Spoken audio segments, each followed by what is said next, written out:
I believe Philippine economy is positive in the macroeconomic sense. All the numbers are positive. We have good fiscal management continuously. In fairness to all the governments natin, under Bongbong Marcos, under Duterte, under the previous presidents, all our economic managers are very talented and responsible. We are losing out to Vietnam, we are losing out to Thailand, Malaysia. We have to compare ourselves and compete with them, hopefully. We are losing out in foreign investments. We are losing out in tourism to Vietnam, Thailand, Malaysia, even Cambodia, Laos.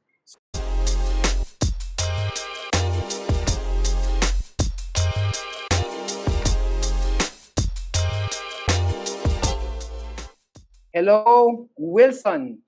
It's Hello, good Neil. that you're here in our video. Regards to you and your brother Marvin. Yeah, thank you. Thank you. I hope you were okay during the recent superstorm and your family and your businesses.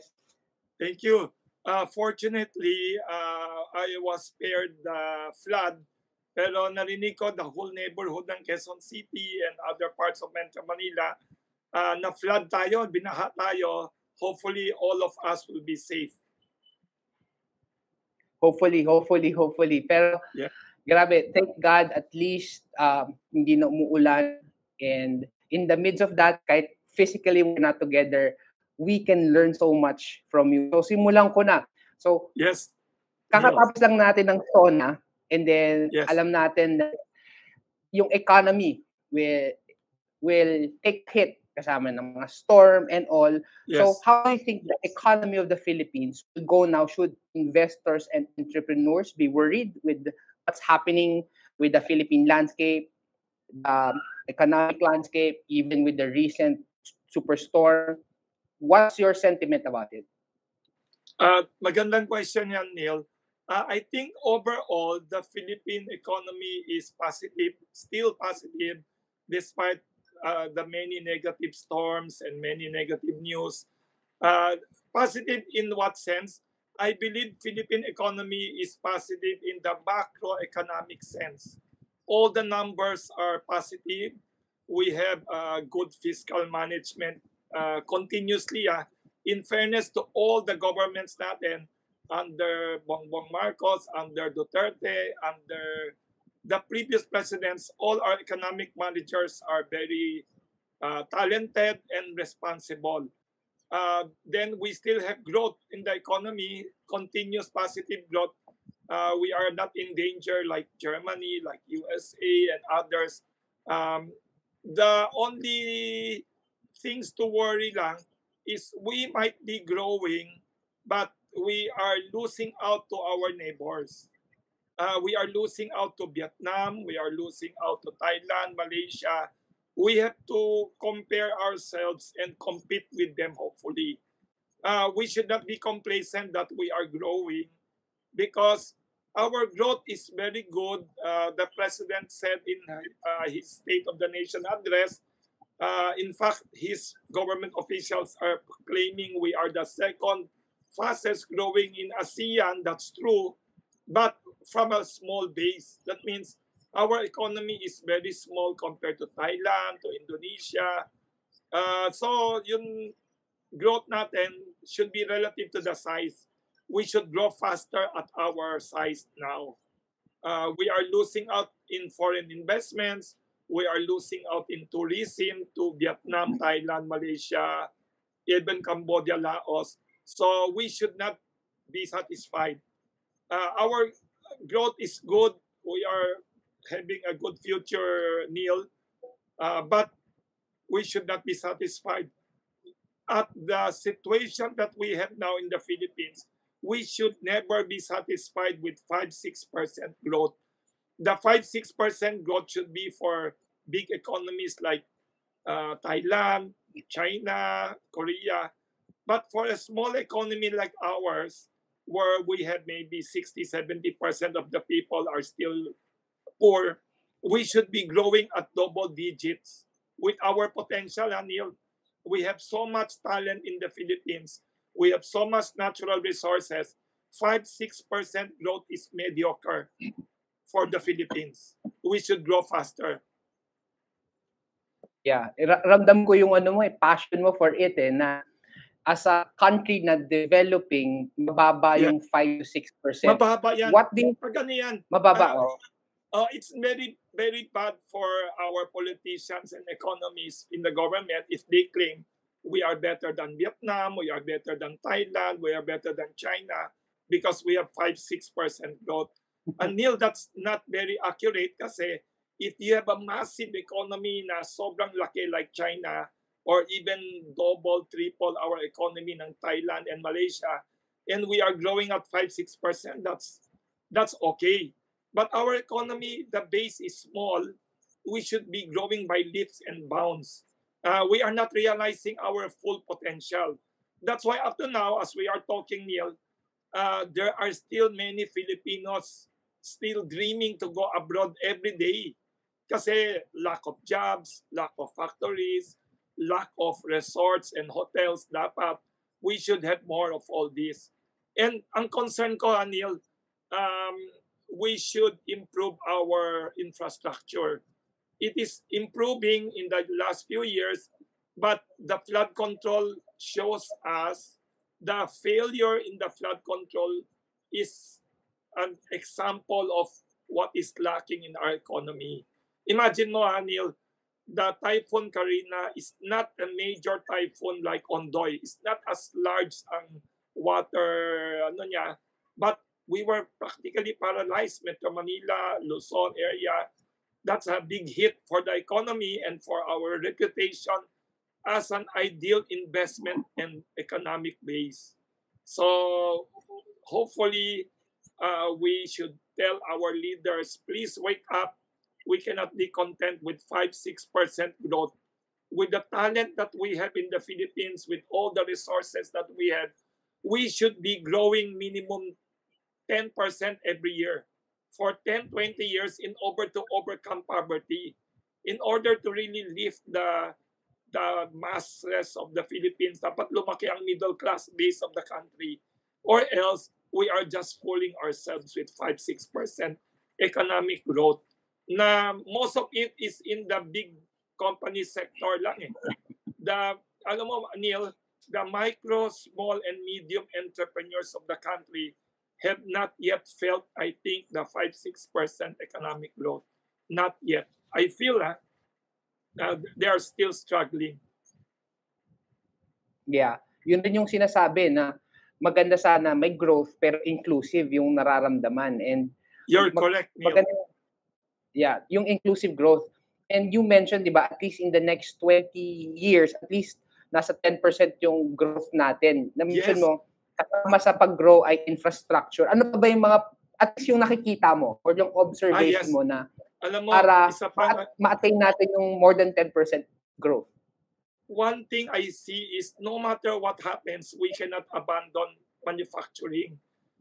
What is very sad about our country, the Philippines, we have not invested, or the governments in the past, the government now and in the past, it seems like hindi priority ang manufacturing, ang factories. So we have a situation in the Philippines today, everything is imported, from paper clips to onions to galunggong, everything to rice, everything we import, everything we export. The most valuable commodity of the country, people. Di ba ironic? We have the most talented people. We have hardworking, multilingual people. Magaling mag-English, Ilocano pa, Mawaray pa. Pero yun ang ini-export natin, and then we import everything. That is lacking. No? We need foreign investments in manufacturing. We need more modernizations in agriculture. And one thing that is low-hanging fruit for the Philippine economy, which should easily be a source of wealth for the Philippines, tourism. We are lagging behind tourism when we have the best beaches. Boracay, alam mo, Neil, Boracay is better than Phuket in Thailand. Boracay Island is more beautiful than the world-famous Bali Island of Indonesia, but we are lagging behind. One thing pa that concerns a lot of businessmen that not many people are expressing, we should also hopefully fix our diplomacy. Ibig sabihin, sana ang focus ng foreign policy and diplomacy ng Pilipinas is being true friends with all the big powers. We should not be part of their ally. Right now in the world, there are quarrels among the big powers. The US fighting Russia in Europe, they are at odds. And then US rivalry with China, that's also now being very evident all over the world. We should, in the Philippines, learn from the other smart neighbors natin in ASEAN. Sino mga matalino sa ASEAN sobra? Vietnam, Thailand, Indonesia, Malaysia, even Laos and Singapore. Every one of them, ang ginagawa, alam mo Neil, kaibigan lahat. Kaibigan, friends nila ang Russia, friend nila ang China, maraming negosyo. Right. Friend nila ang US, maraming negosyo. Tapos yung away nila, hindi sila nakikikampi sa US, hindi sila nakikikampi militarily sa China. They are not allied with Russia militarily. Pagdating to military things, sabi nila, we cannot be allied with anyone. We are just trading with everyone. So right now, we have a situation where our neighbors in ASEAN all are good friends with US, all are good friends with Russia, all are very good friends and trading partners with China. In our case, Neil, that to me is very problematic. I'm worried. That's why even American investors are not coming here. The American investors are in Vietnam and Malaysia and Singapore. Do you know why? Because ang concern ko, we are too militarily allied to the USA. Naiinis ang China, naiinis pati Russia. Alam mo ba, India is one of the smartest country in Asia. India is very smart. Do you know how smart India is? They are now buying so much discounted Russian oil. Ang India is a good ally of USA, pero they are so smart. Whenever the EU or the US try to scold them and angrily ask them, why are you buying oil from Russia? Alam mo anong sagot ng foreign minister ng India? I saw the TV interview sa CNN and BBC. Sabi ng Indian foreign minister, our national interest is more important. Can you feed our economy? Can you give us cheap oil? They don't care about the criticisms of the West, but the national interest of India dictates na friends sila of everyone. Alam mo ang gano'ng katalino ang India? They are very good friends of USA. They are good friends of Russia sobra. They just hosted the controversial President Putin in India recently. And alam mo, they're not only buying cheap Russian oil, they are resellers of cheap Russian oil now. I think they're buying maybe ilang 100% more Russian oil now. That tayo naman, unfortunately, the Philippines, we are too obedient to our former colonizer. We are too afraid or too allied with them. We are afraid to do business with Russia. We even hosted Zelensky in Manila, and parang we are quarreling with China unnecessarily to allied with the USA. Sayang, sana alam mo Neil, ang wish ko lang, sana our diplomacy every time nakafocus on attracting foreign investors, attracting foreign tourists, attracting business. No discussions about military alliances, not using our taxpayers' money to buy submarines and jets that we don't need. We should follow na lang Indonesia, Malaysia, Singapore, Thailand, and all our ASEAN neighbors. No need to reinvent the wheel. Hindi kailangan tayo mag-invento ng foreign policy. We just copy our neighbors. We can use our ASEAN neighbors as excuse.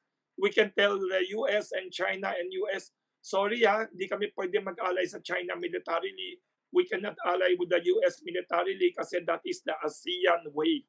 Pwedeng excuse ang ASEAN So yun, ang concern ko, for the past few months, maybe 1 year, all the headlines of the Philippines is about geopolitics quarrel, about the territorial issue.